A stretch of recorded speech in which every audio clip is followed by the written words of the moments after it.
지혜로운 탈무드 42권. 휘파람 부는 왕.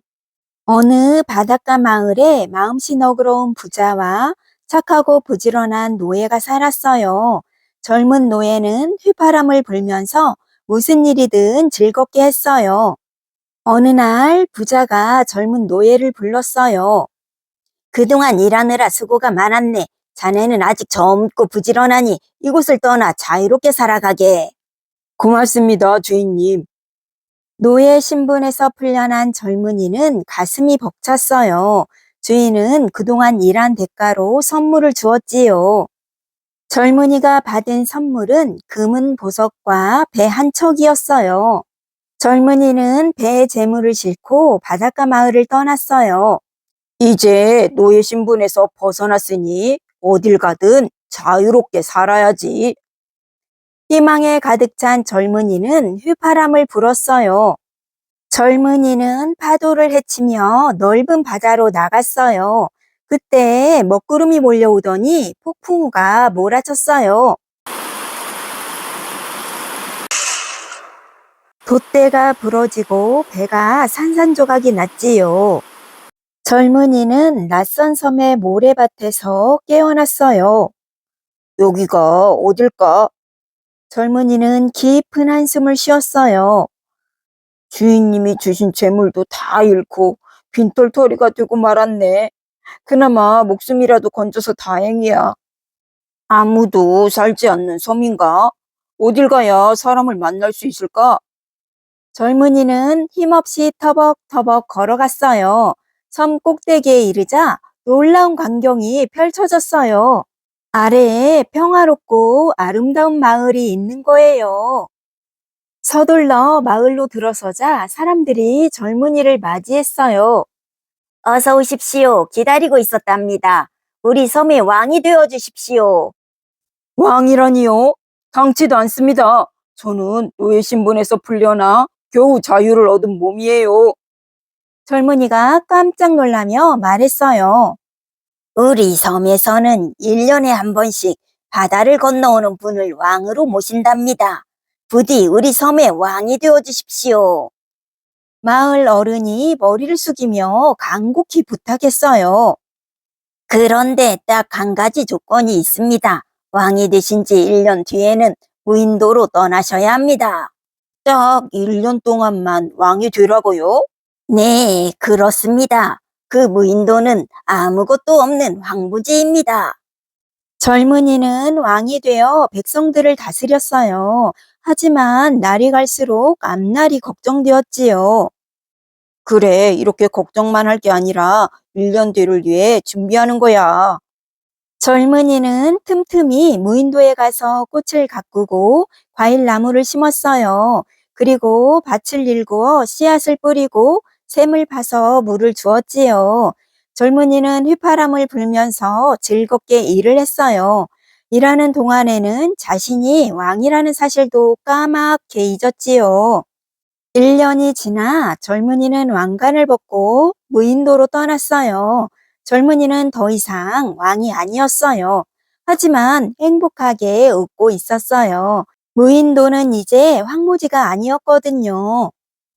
1년 뒤를 위해 준비하길 잘했어.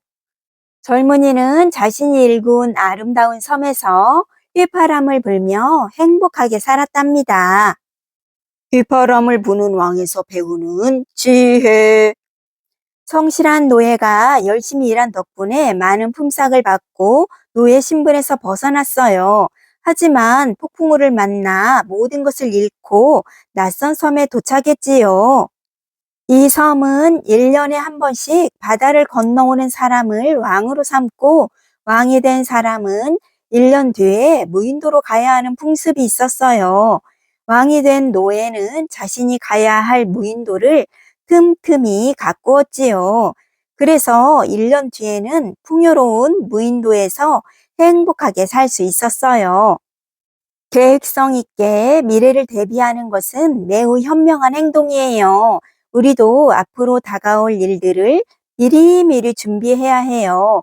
놀고 싶은 마음을 참고 열심히 공부한다거나 튼튼한 몸을 갖기 위해 틈틈이 운동하는 것도 모두 앞날을 준비하는 일이랍니다. 지혜로운 달무드 43권.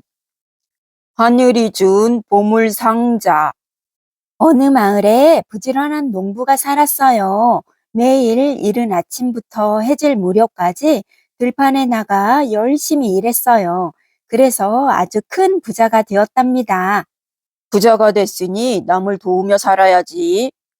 농부는 마음씨가 고와서 불쌍한 사람들에게 곡식을 아낌없이 나눠줬어요.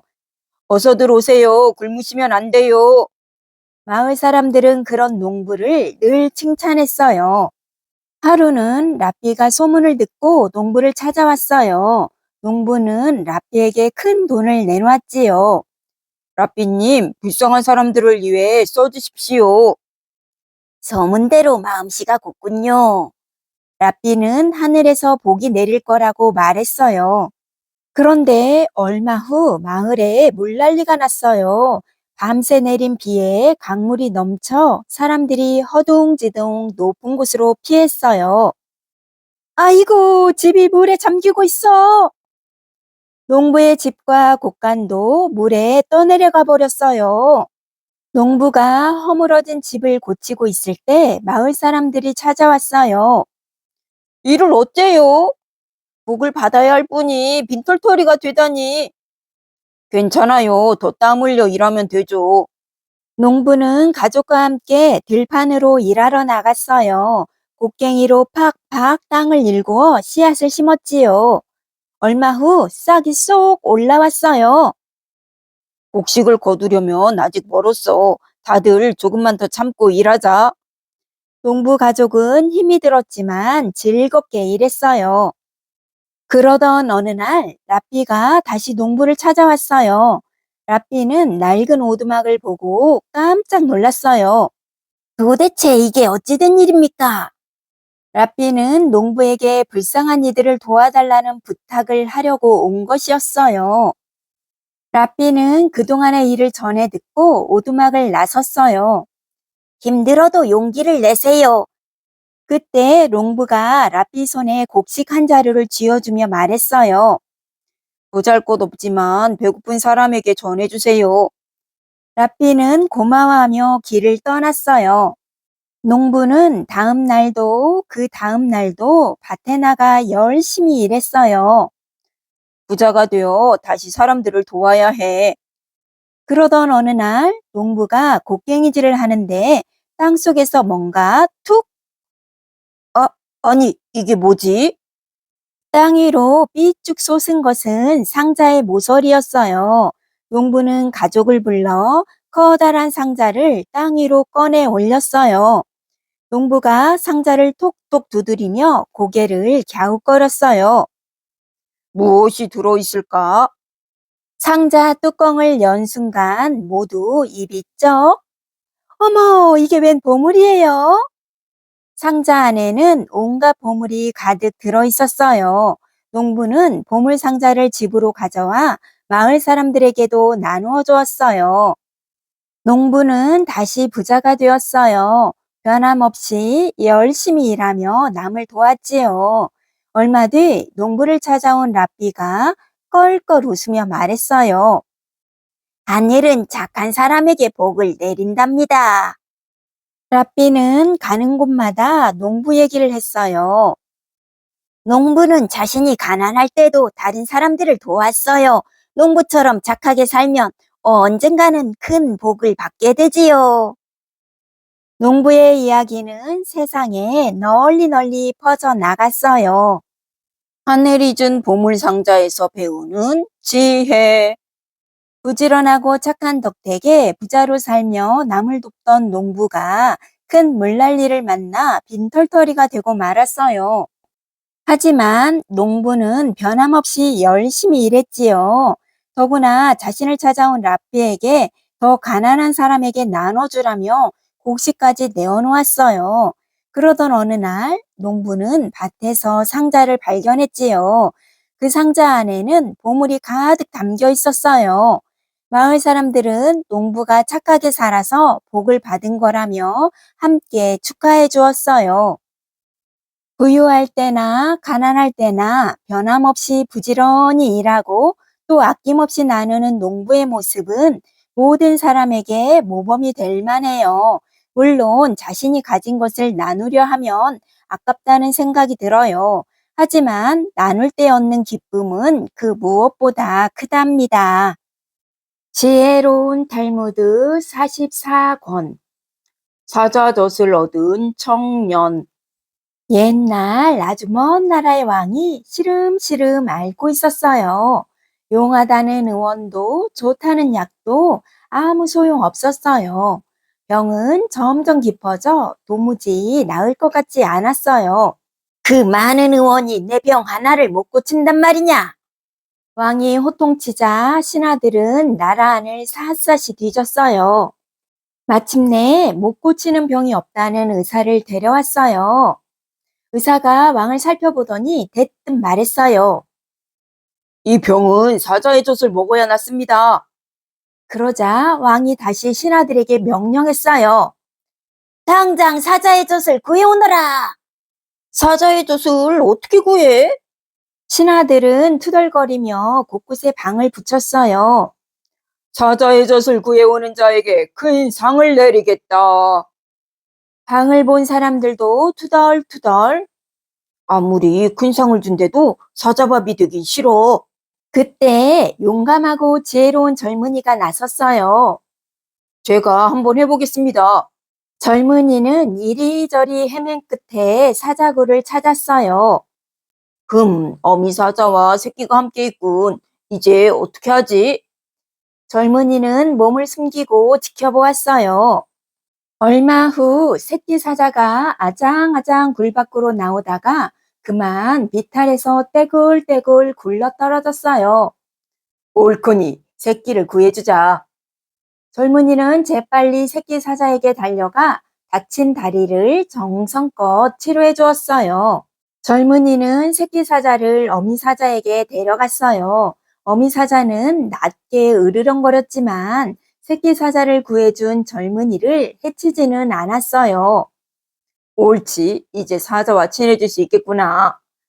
젊은이는 사자 굴을 제 집처럼 들락날락 하다가 드디어 어미 사자의 젖을 짜게 되었어요. 야호, 사자의 젖을 구했다. 젊은이는 궁궐을 향해 힘껏 내달렸어요. 그러다가 큰 나무 밑에서 뻘렁 드러누웠어요. 좀 쉬었다 갈까? 젊은이는 나무 그늘에서 까무룩 잠이 들었지요. 젊은이가 쿨쿨 잠든 사이에 심장과 발, 손, 눈이 다투기 시작했어요. 내가 튼튼해서 사자젖을 구한 거야. 아니면 지금도 사자 앞에서 벌벌 떨고 있을걸? 펄떡펄떡 심장이 큰 소리치자 발이 화를 냈어요. 잘난 척은 나 아니면 사자 굴까지 갈 수 있었겠어? 이번에는 손이 나섰어요. 나 아니면 누가 사자젖을 짜? 그러자 눈이 손을 흘겨보았어요. 사자 굴을 찾은 건 나야. 내가 아니면 아직 찾지도 못했을 거야. 그때 혀가 나서서 말했어요. 아무리 그래도 내가 있어야지.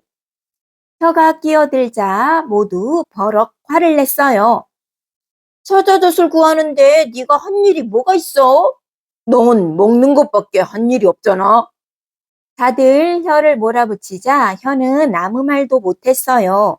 마침내 젊은이가 궁궐에 도착해 왕 앞에 사자젖을 내놓았어요. 그런데 그때 잠자코 있던 혀가 불쑥 말했어요. 폐야, 제가 개의 젖을 구해왔습니다. 뭐라고? 사자젖이 아니라 개젖이라고? 왕은 화가 나서 젊은이의 목을 베려고 했어요. 그러자 모두 깜짝 놀랐어요.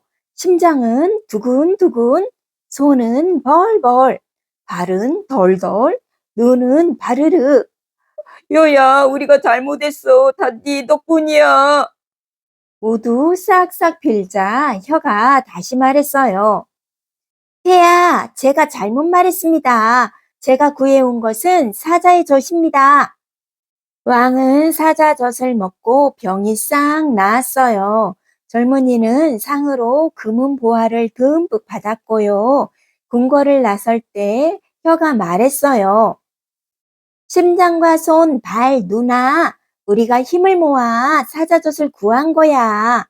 사자젖을 얻은 청년에서 배우는 지혜. 왕의 병을 낫게 하기 위해 사자젖을 구해온 청년의 이야기예요. 사자젖을 무사히 구한 청년은 깜빡 잠이 들었어요. 그 사이 청년의 심장, 발, 손, 눈이 서로 자기 덕분에 사자젖을 구했다며 혀를 무시했지요. 청년이 궁궐에 도착하여 왕에게 사자젖을 내놓으려 하자 혀는 왕에게 개의젖을 구해왔다고 말해버렸어요. 깜짝 놀란 심장, 발, 손, 눈이 혀에게 사과하자 혀는 말을 고쳐 다시 얘기했지요. 청년은 다행히 목숨을 구하고 상을 받게 되었어요.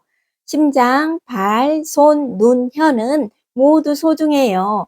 그 중에서도 혀는 아주 큰 힘을 가지고 있어요. 말은 한 번 실수하면 돌이키기 힘들기 때문이에요.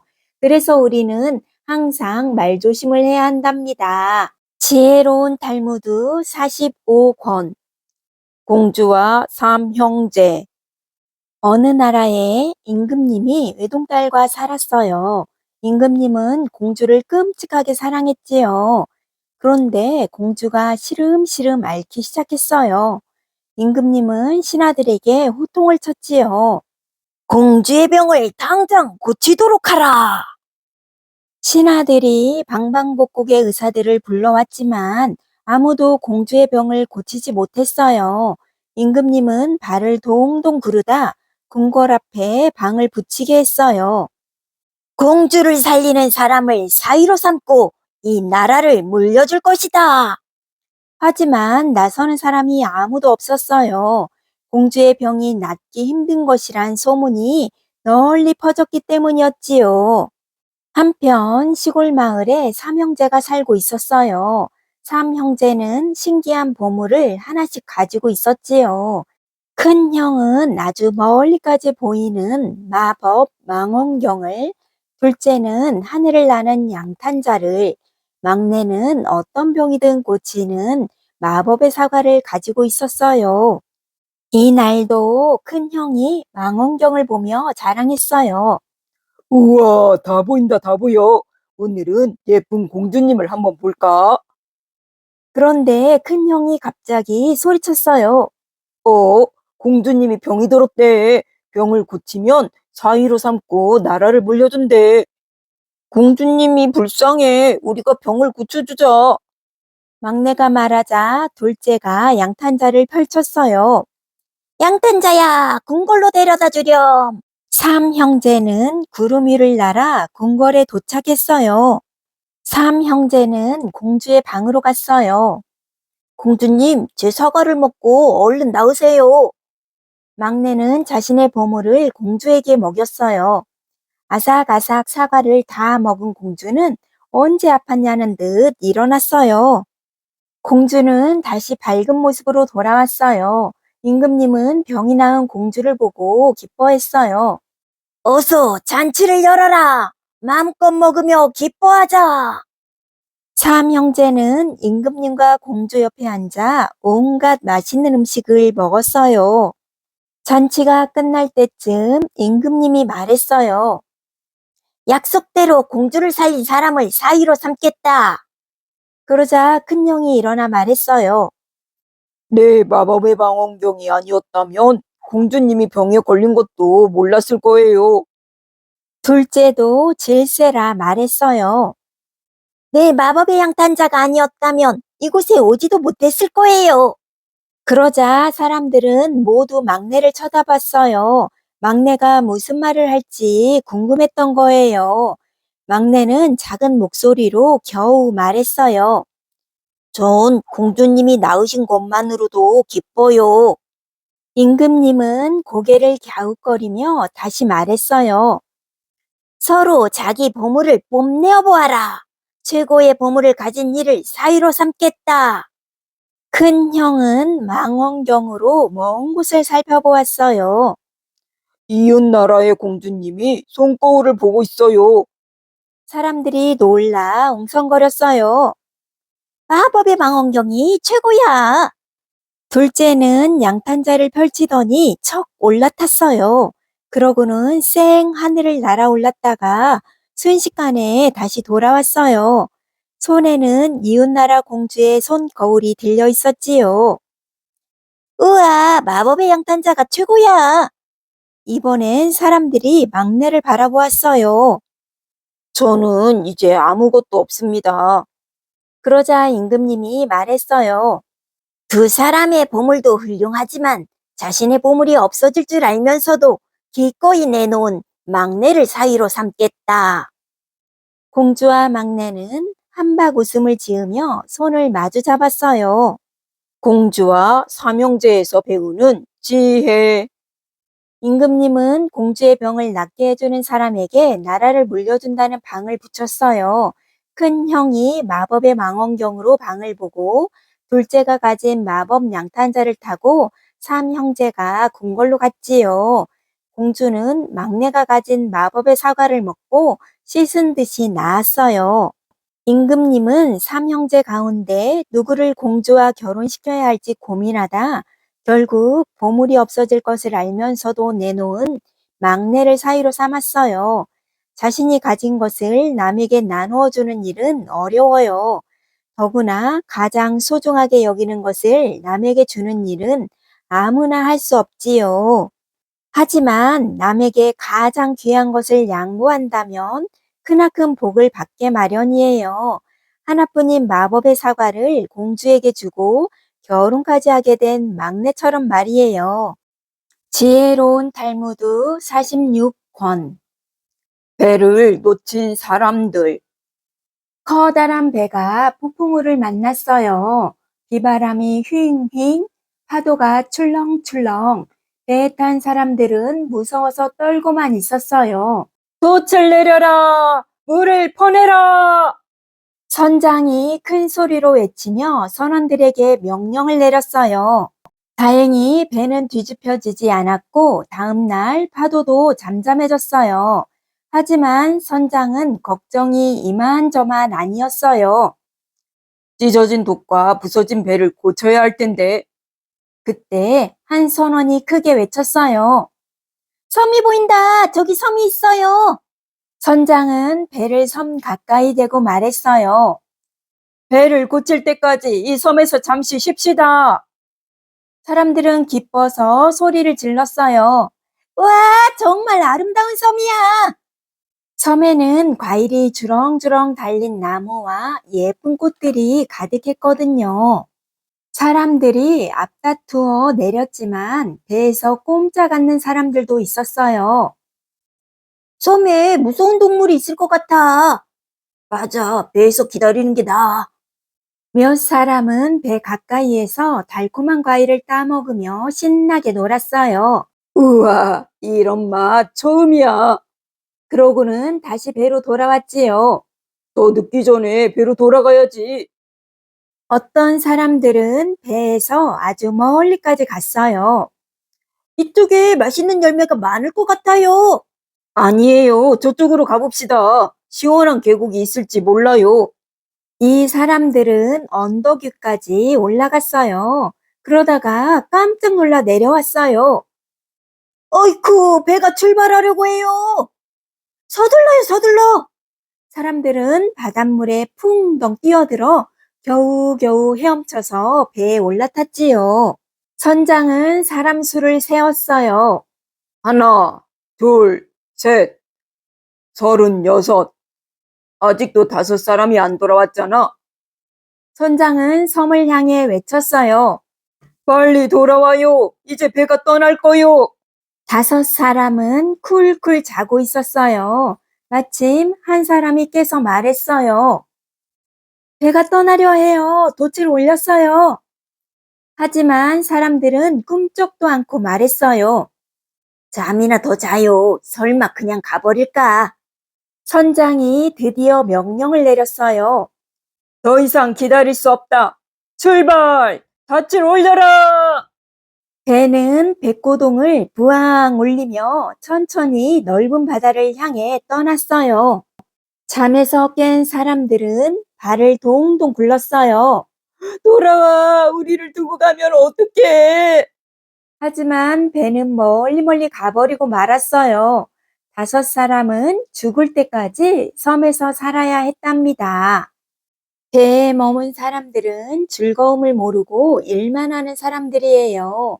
배로 일찍 돌아온 사람들은 즐겁게 지내며 일도 열심히 하는 사람들이지요. 허겁지겁 배에 오른 사람들은 한눈을 팔지만 금방 뉘우치는 사람들이에요. 섬에 남게 된 5 사람들은 오로지 놀기만 좋아하는 사람들이에요. 마냥 놀기만 하면 좋을까요? 여러분은 어떤 사람이 되고 싶어요? 배를 놓친 사람들에서 배우는 지혜. 배가 풍랑에 휩쓸려 섬에 표류하자 배에 탄 사람들은 섬에서 잠시 쉬게 되었어요. 사람들은 4무리로 나뉘었어요. 첫 번째 무리는 섬에 무서운 동물이 있을까봐 아예 내리지 않았어요. 두 번째 무리는 섬에서 신나게 놀다가 제 시간에 배로 돌아왔지요. 세 번째 무리는 섬 구경에 정신이 팔려 배가 떠나기 직전에야 허둥지둥 돌아왔어요.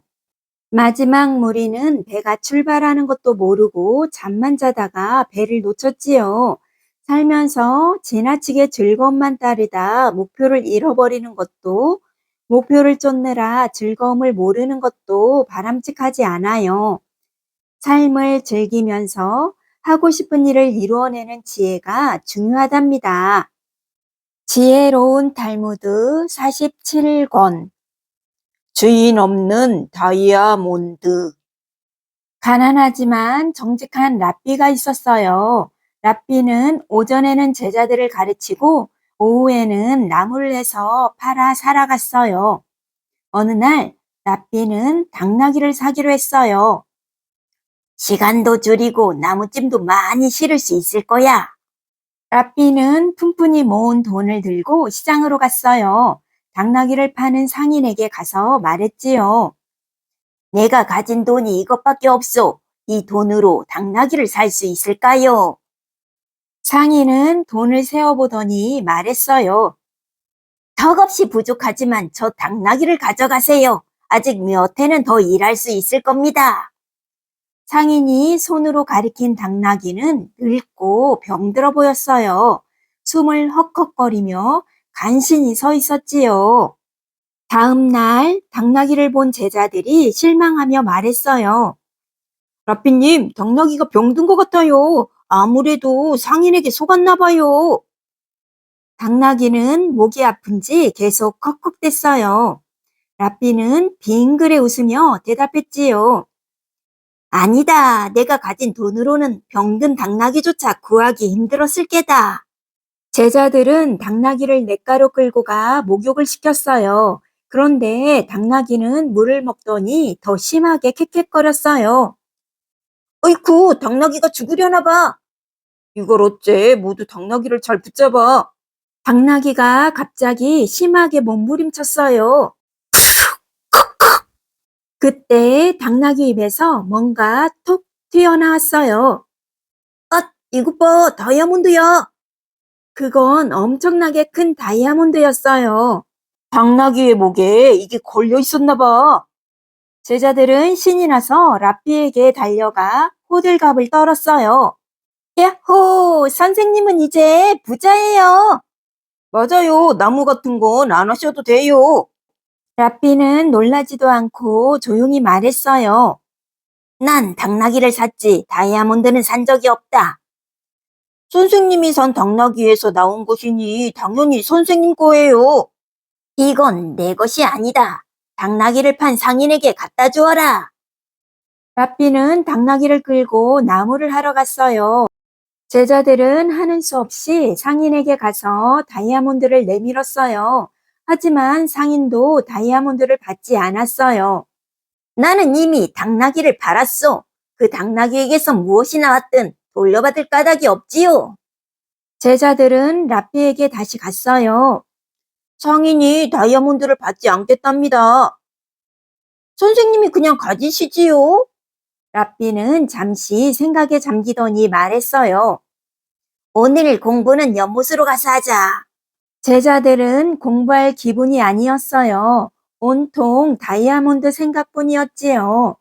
라삐는 연못에 도착하자마자 다이아몬드를 물속에 휙 던져버렸어요. 나도 상인도 주인이 아니니 이 다이아몬드는 주인이 없다. 다이아몬드는 물속 깊이 가라앉았어요. 아무리 값비싼 다이아몬드도 연못 속에서는 한낱 돌멩이와 마찬가지였어요. 지느러미를 흔들며 지나가는 물고기들조차 거들떠보지 않았어요. 다음 날 라삐는 여느 때처럼 산에 올랐어요. 라삐는 당나귀 엉덩이를 툭툭 치며 말했어요. 그 상인은 참 정직한 사람이다. 너도 몹쓸 다이아몬드가 목에서 나오니 아직 튼튼하고 쓸모가 많구나.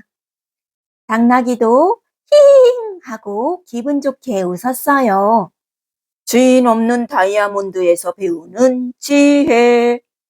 가난한 라삐는 돈이 모자라 늙고 병든 당나귀를 사왔어요. 그런데 당나귀의 목에서 다이아몬드가 튀어나왔지요. 라삐의 제자들은 기뻐하지만 라삐는 다이아몬드를 돌려주라고 했어요. 하지만 당나귀를 판 상인도 자기 것이 아니라고 했지요. 결국 라삐는 다이아몬드를 연못에 던져버렸어요. 아라비아 속담에 탐욕과 행복은 한 번도 얼굴을 마주친 적이 없다는 말이 있어요. 만약 라삐와 상인이 서로 다이아몬드를 가지려고 욕심을 부렸다면 어떻게 되었을까요? 다이아몬드를 빼앗길까봐 마음을 졸였을 거예요. 살아가는데 돈은 꼭 필요하지만 돈에 너무 얽매인다면 지금 가지고 있는 소중한 행복마저 사라질 수 있답니다. 지혜로운 탈무드 48권. 운 좋은 라삐. 먼 길을 여행하는 라삐가 산을 넘어가고 있었어요. 해가 뉘엿뉘엿 지면서 부엉이 소리와 늑대 울음소리가 들려왔어요. 산속에서 밤을 지내는 건 위험해. 서둘러 산 아래 마을로 가야지. 라삐는 무거운 짐을 실은 당나귀를 이끌고 빠른 걸음으로 걸어갔어요. 함께 여행하던 개가 쫄래쫄래 따라왔지요. 그런데 갑자기 당나귀가 앞으로 고꾸라졌어요. 어이쿠, 너무 힘이 들었나? 라삐는 할 수 없이 산속에서 밤을 지나야 했어요. 우선 판판한 곳을 찾아 천막을 쳤지요. 그러고는 램프를 켜고 책을 읽으려 했어요. 그런데 바람이 휙 불어와 램프 불이 꺼지고 말았어요. 이런, 잠이나 자야겠군. 라삐는 곤히 자다가 시끄러운 소리에 잠을 깼어요. 으르렁 컹컹. 이게 무슨 소리지? 그건 늑대들과 개가 싸우는 소리였어요. 개는 혼자서 용감하게 늑대와 싸웠지만 목덜미를 물려 픽 쓰러지고 말았어요. 라삐는 몽둥이를 들고 늑대들을 쫓았어요. 저리 가라고! 겨우겨우 늑대를 쫓은 라삐는 개를 부둥켜 안았어요. 하지만 개는 이미 숨을 거둔 뒤였어요. 엉엉, 내 잘못이야. 산속에서 밤을 지내는 게 아니었는데. 늘 함께 다니던 친구 같은 개가 죽자 라삐는 슬피 울었어요. 그러다가 당나귀마저 죽은 것을 알게 되었지요. 당나귀까지 잃다니. 난 이제 빈털터리군. 그때 말발굽 소리가 요란하게 들렸어요. 라삐는 풀숲에서 고개를 내밀었다가 깜짝 놀라 얼른 몸을 숨겼어요. 어이쿠, 이건 또 무슨 일이야? 횃불을 든 산적들이 말을 타고 산길을 지나가고 있었던 거예요. 라삐는 산적들이 지나간 뒤에도 나무 뒤에 숨어 벌벌 떨면서 밤을 지새웠어요. 산 짐승들이 덤벼들지 산적이 되돌아올지 몰라 겁이 나서 움직일 수가 없었지요. 날이 밝자마자 라삐는 서둘러 마을로 내려갔어요. 모두 내 탓이야. 마을에서 밤을 보냈으면 개와 당나귀가 죽지 않았을 텐데. 라삐는 지친 몸으로 겨우 마을에 도착했어요. 그런데 마을의 모습이 이상했어요. 집들은 문짝이 여기저기 떨어져 있고 어떤 집은 아직도 불타고 있었어요. 어찌 된 일이지? 사람들도 보이지 않네. 아이고, 어느 집 앞에서 한 여인이 울고 있었어요. 무슨 일이 있었나요? 어젯밤에 산적들이 몰려와 재산을 빼앗고 남자들을 모두 끌고 갔어요. 아, 그랬구나. 당나귀가 쓰러지지 않았다면 마을에서 밤을 보내다가 나쁜 일을 당했을 거예요. 등불이 꺼지지 않았다면 산적에게 들켰을 테고 개와 당나귀가 살아서 짖었어도 붙잡혔을 거예요. 라삐는 어젯밤 일이 오히려 행운이었음을 알았어요. 나쁜 일이 생겨도 희망을 버리지 말아야지. 희망을 가지면 좋은 일이 생기는 법이야. 라삐는 마을 사람들을 위해 하늘에 기도하며 감사했어요. 운 좋은 랍비에서 배우는 지혜. 여행을 하던 라삐가 산속에서 가족이나 다름없는 개와 당나귀를 늑대에게 잃었어요. 라삐는 서둘러 마을로 내려가지 않고 산속에서 밤을 보낸 것을 후회하며 엉엉 울었지요. 하지만 다음 날 마을로 간 라삐는 지난밤에 산적들이 마을을 쑥대밭으로 만들어 놓은 것을 보았어요. 만약 마을에서 밤을 보냈다면 더 나쁜 일을 겪었을 거예요. 라삐는 더 험한 일을 피하게 해준 하늘에 감사했어요. 사는 동안 얼마든지 나쁜 일이 일어날 수도 있어요. 하지만 나쁜 일에 얽매여 슬픔에 잠겨 있지 말고 라삐처럼 훌훌 털어버리고 새 마음으로 생활한다면 훨씬 좋은 일이 우리를 기다리고 있을 거예요. 지혜로운 달무드 49권. 머리가 되고 싶은 꼬리. 숲속에 뱀 한 마리가 살고 있었어요. 뱀은 날씬한 몸으로 바위틈과 풀숲을 스르륵 스르륵 기어다녔어요. 때때로 기다란 몸을 나뭇가지에 칭칭 감고 꼭대기까지 오르기도 했지요. 저 노을 좀 봐. 하늘이 불타는 것 같아. 머리가 감탄하며 말했지만 꼬리는 하늘을 볼 수가 없었어요. 나는 왜 머리가 가는 대로 따라다녀야 하지? 나도 내 맘대로 가고 싶단 말이야. 꼬리는 불만에 가득 차서 툴툴거렸어요. 어느 날 꼬리가 머리에게 말했어요. 머리야, 나도 너처럼 앞장서서 가고 싶어. 이제부터 내가 앞장설 테니 나만 믿고 따라와. 꼬리야, 넌 눈이 없어서 앞을 못 보잖니? 또 귀와 혀가 없어서 위험을 알아차릴 수도 없잖아. 그때 제멋대로 움직이던 꼬리가 바위에 콩 부딪혔어요. 그것 봐. 그런데도 앞장설 수 있겠니? 난 내 뒤를 졸졸 따라다니는데 실증이 났어. 이제부터 내가 가고 싶은 대로 갈 테야. 꼬리는 머리의 말을 듣지 않았어요. 알았어, 꼬리야. 그럼 네가 앞장을 서. 내 뒤를 따라갈 테니까. 야호, 정말이지? 꼬리는 신이 나서 앞으로 나아갔어요. 꼬리는 앞을 볼 수 없어 이리저리 왔다 갔다 했어요. 그러다 그만 시냇물에 붕덩 빠지고 말았지요. 아, 차가워. 머리는 숨이 막혀 헐떡거렸어요. 꼬리는 살려고 발버둥 쳤지만 점점 깊이 빠져들었어요.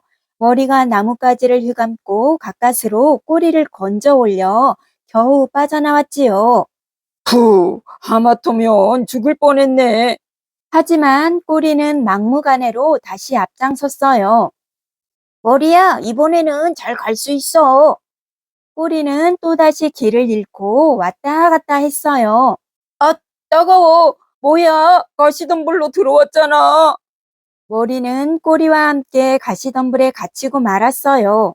꼬리는 덤불 속을 빠져나오려고 안간힘을 썼어요.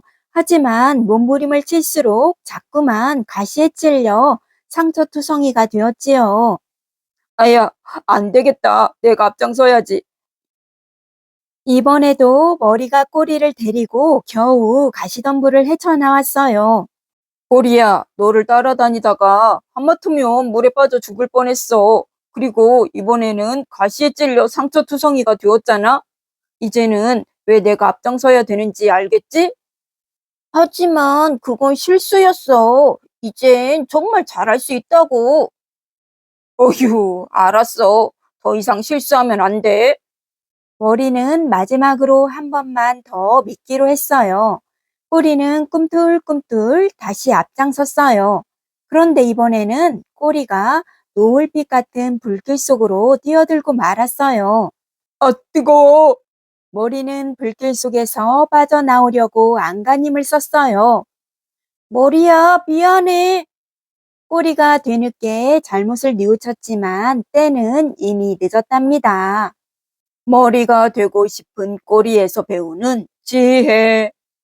뱀의 꼬리는 늘 머리의 뒤만 따라다니는 게 불만스러웠어요. 그래서 자신이 앞장서겠다고 했지요. 꼬리가 앞장서기는 했지만 앞을 못 보는 바람에 물에 빠지고 가시에 찔리다가 결국 뱀은 불에 타 죽고 말았어요. 뱀의 머리와 꼬리에 각자의 역할이 있는 것처럼 누구나 자신만의 역할과 자리가 있어요. 선생님은 학생들을 가르치고 교통경찰은 교통정리를 하고 소방관은 불을 꺼서 우리의 목숨과 재산을 지켜주지요. 많은 사람들이 자기 자리에서 맡은 일을 열심히 하기 때문에 우리가 편안하게 살 수 있는 거예요. 이렇듯 자신의 자리에서 맡은 역할을 열심히 하는 것이 가장 중요하답니다. 지혜로운 탈무드 50권 홀쭉배 여우 이야기. 꼬르륵 꼬르륵. 여우의 뱃속에서 먹을 것을 달라고 꾸룩꾸룩 꼬르륵 야단났어요. 아이, 배고파. 여우는 두 눈을 뒤룩뒤룩 주위를 둘레둘레 먹이를 찾았어요. 찾고 또 찾아도 콩알 한쪽 안 보였지요. 마을에 가면 먹을 게 있을 거야. 여우는 털레털레 마을로 내려갔어요. 킁킁. 달짝지근한 이 냄새는? 여우는 꼴까닥 침을 삼켰어요. 달콤한 냄새는 포도밭에서 솔솔 풍겨왔어요. 여우는 포도밭으로 쏜살같이 달려갔어요. 포도밭에는 검보랏빛 잘 익은 포도가 주렁주렁 매달려 있었어요. 탐스런 포도는 높은 울타리 너머에서 반짝반짝. 여우는 코를 벌름벌름 하다가 포도를 따먹으려고 껑충껑충. 하지만 어림없었어요. 포도밭 울타리가 너무 높았거든요. 여우는 여기 기웃 저기 기웃 울타리를 살펴보았어요. 그러다 울타리 밑에서 작은 구멍을 하나 찾아냈지요. 여우는 구멍에 머리를 집어넣고 들어가려고 했어요. 배가 턱 걸렸어요. 여우는 구멍에 뒷다리를 집어넣고 들어가려고 했어요. 배가 탁 걸렸어요. 여우가 들어가기에는 구멍이 너무 작았어요. 여우는 구멍 옆에 쪼그리고 앉아 두 눈을 깜빡이며 생각했어요. 어떻게 하면 안으로 들어가서 맛있는 포도를 먹을 수 있을까? 이궁리 저궁리 하다가 무릎을 탁 쳤어요. 그래, 굶는 거야. 배가 홀쭉해지면 들어갈 수 있어. 여우는 굶고 굶고 또 굶었어요. 사흘이나 쫄쫄 굶었지요. 배가 홀쭉해진 여우는 구멍으로 쏙 들어갔어요. 우와, 포도다. 굶으며 고생한 보람이 있군. 여우는 포도를 우걱우걱 먹었어요. 배가 탱탱해지도록 먹었지요. 얼굴만 여우지 배는 꼭 돼지같이 빵빵해졌어요. 아, 배불러. 여우는 빵빵한 배를 퉁퉁 두드리며 좋아했어요. 이제 슬슬 나가볼까? 여우는 마지막으로 큼직한 포도 한 송이를 꿀꺽 삼키고 나갈 준비를 했어요. 아, 그런데 이를 어쩌죠? 빵빵해진 배 때문에 구멍을 빠져나갈 수가 없었어요. 뭐야, 이게? 여우는 구멍 옆에 철퍼덕 주저앉았어요. 어떻게 하면 밖으로 나갈 수 있지? 눈을 깜빡이며 궁리하던 여우는 울상을 지었어요. 아, 싫어, 싫어. 정말 싫어. 또 굶어야 해? 여우는 굶고 굶고 또 굶었어요. 사흘 동안 쫄쫄 굶었지요. 배가 홀쭉해진 여우는 드디어 밖으로 나왔어요. 포도밭에 들어갈 때처럼 여우의 뱃속에서는 꼬르꼬르 꼬르르 야단이었어요. 홀쭉배 여우 이야기에서 배우는 지혜. 여우는 포도밭 울타리에 들어가 포도를 따먹으려고 사흘을 쫄쫄 굶었어요. 배가 홀쭉해진 여우는 울타리 구멍으로 쏙 들어가 포도를 실컷 먹었지요. 하지만 빵빵해진 배 때문에 구멍을 빠져나올 수 없게 되자 또 사흘을 굶고 다시 홀쭉해진 뒤에야 포도밭을 빠져나왔어요. 여우는 눈앞에 있는 포도를 먹어야겠다는 생각만 했지 배가 불러지면 좁은 구멍으로 울타리를 빠져나오지 못한다는 생각은 미처 못했어요. 그 때문에 주렁주렁 열려있는 포도를 옆에 두고도 또 쫄쫄 굶어야 했던 거예요. 앞으로 벌어질 일을 미리 생각하지 않으면 이렇게 낭패를 보기 마련이랍니다. 지혜로운 달무드 51권. 왕비의 잃어버린 반지. 으리으리한 궁궐에 아름다운 왕비가 살았어요. 왕비의 모습은 정말 눈부시게 예뻤어요. 하지만 백성들은 왕비를 아주 싫어했어요. 너무 잔인하고 무서웠거든요. 내 반지가 없어졌어. 어느 날 궁궐 밖에서 돌아온 왕비가 얼굴이 하얗게 되어 소리쳤어요. 해질 때까지 반지를 못 찾아오면 엉덩이에 불이 나도록 맞을 줄 알아? 병사들은 잔뜩 겁에 질려 궁궐을 나섰어요. 그깟 반지 하나 때문에 생고생이네. 병사들은 툴툴거리며 돌멩이 하나까지 샅샅이 뒤졌어요. 하지만 반지는 찾을 수 없었어요.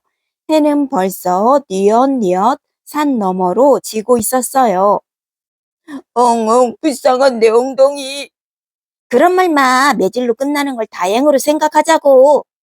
다음 날 매맞는 병사들의 소리가 궁궐 밖까지 들려왔어요. 아이고, 아야, 나 죽네. 날아오던 새들도 그 소리에 놀라 도망갔지요. 왕비는 다시 병사들에게 명령했어요. 반지를 반드시 찾아야 한다. 나라 곳곳에 방을 붙여라. 왕비께서 잃어버린 반지를 한 달 안에 찾아오는 사람은 큰 상을 받을 것이다. 만일 한 달이 지난 후에 반지를 가진 자가 발견되면 사형에 처한다. 골목골목마다 방이 붙었어요. 사람들은 광장에 모여 웅성거렸지요. 그때 사람들의 존경을 받는 랍비가 광장을 지나고 있었어요. 무슨 일이기에 이렇게 소란스럽지? 너무해. 자기가 잃어버리고 왜 남한테 찾으라는 거야? 무조건 한 달 안에 찾아야 하잖아. 사람들은 저마다 한마디씩 했어요. 랍비는 방을 읽어본 뒤 가던 길을 갔어요. 그런데 돌 틈에서 무언가 반짝거렸어요. 아니, 이게 뭐지? 보석이 달린 예쁜 반지였어요. 옳지, 이게 바로 왕비의 반지로구나. 랍비는 반지를 주머니에 넣고 집으로 갔어요.